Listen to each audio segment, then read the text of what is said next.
সুপ্রিয় ভাই ও বোনেরা, আসসালামু আলাইকুম। আশা করি আল্লাহর অশেষ রহমতে আপনারা সবাই ভালো আছেন। শেরে খোদা হযরত আলী রাদিয়াল্লাহু তাআলা আনহু এর হাতে থাকা জুলফিকার তলোয়ারটি ছিল এই পৃথিবীর বুকে মহান আল্লাহ রাব্বুল আলামিনের দেওয়া শ্রেষ্ঠ ও শক্তিশালী একটি তলোয়ার। জুলফিকার তলোয়ারের ক্ষমতায় হযরত আলী রাদিয়াল্লাহু তাআলা আনহু এক যুদ্ধে 20,000 জিনকে হত্যা করেছিলেন।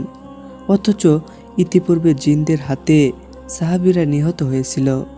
আর আজকের এই ভিডিওতে আমরা বলবো যে হযরত আলী রাদিয়াল্লাহু তাআলা আনহু এবং তার অলৌকিক জুলফিকার তলোয়ারের মাধ্যমে কিভাবে তিনি 20,000 জিনকে হত্যা করেছিলেন এবং বাকি জিনদেরকে কালিমা পড়তে বাধ্য করেছিলেন, সেই বিস্ময়কর ঘটনা সম্পর্কে, যা শুনে আপনি বিস্মিত হয়ে যাবেন।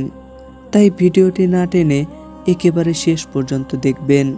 হযরত আবু সাঈদ খুদরি রাদিয়াল্লাহু তাআলা আনহু হতে বর্ণিত, একবার প্রিয় নবী সাল্লাল্লাহু আলাইহি ওয়াসাল্লাম কোনো এক যুদ্ধ হতে বাড়ি ফিরছিলেন। তখন পথে মধ্যে জনশূন্যহীন একটি জায়গা দেখে সাহাবায়ে কেরামদেরকে জিজ্ঞেস করলেন, এটা কোন জায়গা? উত্তরে ওমর বিন উমাইয়া বললেন, ইয়া রাসূলুল্লাহ সাল্লাল্লাহু আলাইহি ওয়াসাল্লাম, এই স্থানটিকে ওয়াদিয়া আরজাক বলা হয়ে থাকে। এখানে একটি কূপ আছে।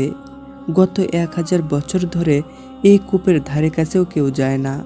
আর এখানে সেই জিনেরা বসবাস করে যারা হযরত সুলাইমান আলাইহিস সালামের কাছ থেকে পালিয়ে এসেছিল, যারা ওয়াদা করেছিল কোনোভাবেই তারা সুলাইমান আলাইহিস সালামের বশ্যতা স্বীকার করবে না, তারা অবশ্যই ইসলামের বিরুদ্ধে কাজ করবে। আজ পর্যন্ত এই জিনের দল এই অঞ্চলে আস্থানা তৈরি করে রেখেছে। ইতিহাস থেকে জানা যায় এই জিনেরা হযরত সুলাইমান আলাইহিস সালামের 10,000 সৈন্যকে এই স্থানে হত্যা করেছিল। এই কথা শুনে রাসূল সাল্লাল্লাহু আলাইহি ওয়াসাল্লাম বললেন, ও আচ্ছা, এই সেই স্থান যেখানে ভয়ানক জিনের বসবাস। যদি এমনটা হয়ে থাকে তাহলে সকলেই এখানে থেমে যাও। এই কথা শুনে কয়েকজন সাহাবী কিছুটা ভয় পেলেও রাসূল সাল্লাল্লাহু আলাইহি ওয়াসাল্লামের কথা মতো সাহাবীদের পুরো কাফেলা সেখানেই থেমে গেল। তারপর রাসূল সাল্লাল্লাহু আলাইহি ওয়াসাল্লাম তার সাহাবীদেরকে বললেন, তোমাদের মধ্য থেকে 10 জন ব্যক্তি এই জিনদের কূপ থেকে পানি তুলে নিয়ে আসো। রাসূল সাল্লাল্লাহু আলাইহি ওয়াসাল্লামের আদেশ পাওয়া মাত্রই 10 জন সাহাবী উঠে দাঁড়ালো এবং জিনদের কূপ থেকে পানি তুলতে চলে গেল। যখনই সেই 10 সাহাবী কূপের কাছে পৌঁছালো, তখন একটি ভয়ঙ্কর জিন সেই কূপের ভিতর থেকে হুঙ্কার দিয়ে বের হয়ে আসলো, যার ফলে সমস্ত জঙ্গলে আগুন ধরে গেল আর জমিন কাঁপতে লাগলো। এই ভয়ঙ্কর দৃশ্য দেখে সমস্ত সাহাবীগণ পিছু ঘুরতে শুরু করলেন। কিন্তু এই 10 জনের মধ্যে আবুল আস রাদিয়াল্লাহু তাআলা আনহু সামনের দিকে বীরতর্পে এগিয়ে আসেন এবং কিছু দূর এগিয়ে যেতেই সেই জিন নিজ অংশভাবে সেই সাহাবীকে শহীদ করে ফেলে। ঠিক তখনই জিবরাইল আলাইহিস সালাম জমিনে নেমে এলেন। তিনি রাসূল সাল্লাল্লাহু আলাইহি সাল্লামকে বললেন, হে আল্লাহর রাসূল, আপনি অন্য কাউকে পাঠানোর পরিবর্তে হায়দারে কারার, আসাদুল্লাহ তথা আল্লাহর সিংহ আলী এবং তার জুলফিকার তলোয়ারকে পাঠিয়ে দিন। অতঃপর রাসূলুল্লাহ সাল্লাল্লাহু আলাইহি সাল্লাম হযরত আলীকে যাওয়ার জন্য আদেশ দিলেন। হযরত আলী যেন অধীর অপেক্ষায় বসেছিলেন এই আদেশের জন্য। রাসূল সাল্লাল্লাহু আলাইহি সাল্লামের আদেশ পাওয়া মাত্রই হযরত আলী রাদিয়াল্লাহু তাআলা আনহু তীব্র গতিতে সেই জিনদের সামনে হেঁটে চলে গেলেন। তারপর রাসূল সাল্লাল্লাহু আলাইহি সাল্লাম আল্লাহর দরবারে দোয়া করতে লাগলেন, হে আল্লাহ, প্রত্যেকবারের মতো এবারেও আপনি আলীকে সফলতা দান করুন। এরপর হযরত আলী রাদিয়াল্লাহু তাআলা আনহু সেই কূপের কাছে পৌঁছালেন।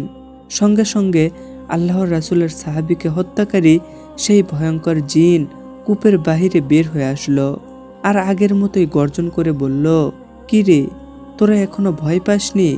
সেই কথা শুনে শের খোদা হযরত আলী রাদিয়াল্লাহু তাআলা আনহু বলতে লাগলেন, আমাকে চিনে রাখো, আমি আলী ইবনে আবি তালিব। আমাকে নির্দেশ দেওয়া হয়েছে তোদেরকে শায়েস্তা করার জন্য, আর এটাই তোদের দুর্ভাগ্য। এ কথা শুনে সেই জিন হযরত আলীর ওপর জোরদার হামলা করতে আসলে হযরত আলী রাদিয়াল্লাহু তাআলা আনহু জুলফিকার তলোয়ারের আঘাতে সেই জিনকে 2 টুকরো করে ফেলল।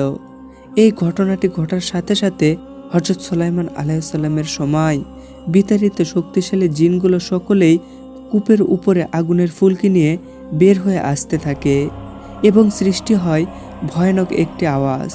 আর দেখতে দেখতে সেই কূপ থেকে সকল ভয়ানক চেহারা দৃশ্যমান হতে থাকে।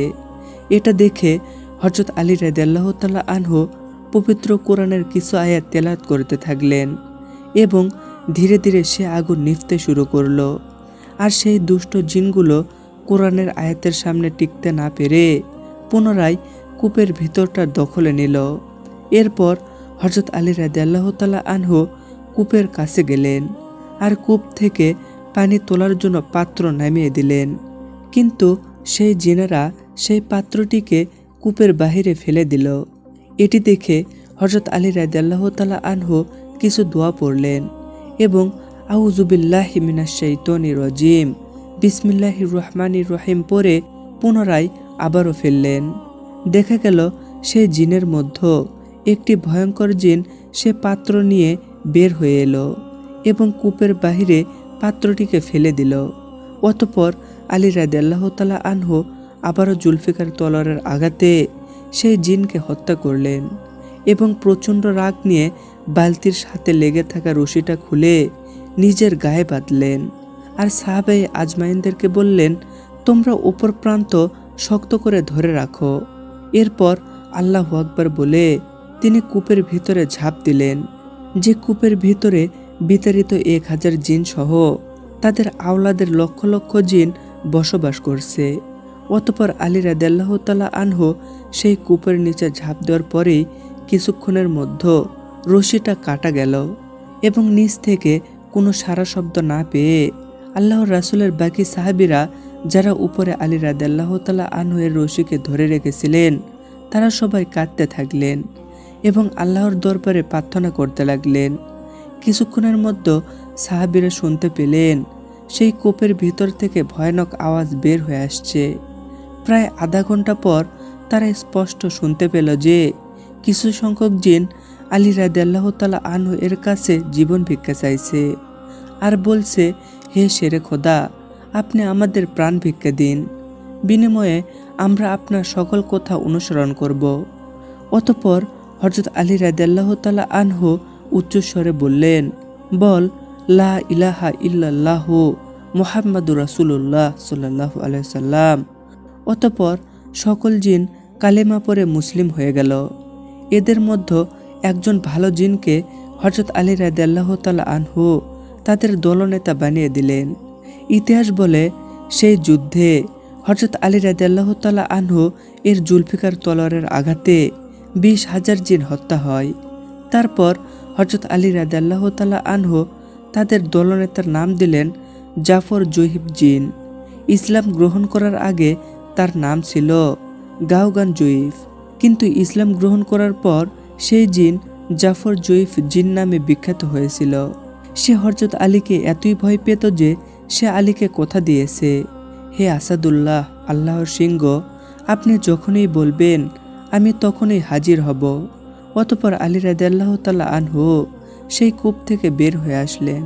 সুপ্রিয় দর্শক, এই ছিল আমাদের আজকের ভিডিওটি ভালো লাগলে অবশ্যই ভিডিওতে একটি লাইক দেবেন আর সকল প্রকার ইসলামিক ভিডিও পেতে চ্যানেলটি সাবস্ক্রাইব করে আমাদের সাথেই থাকবেন।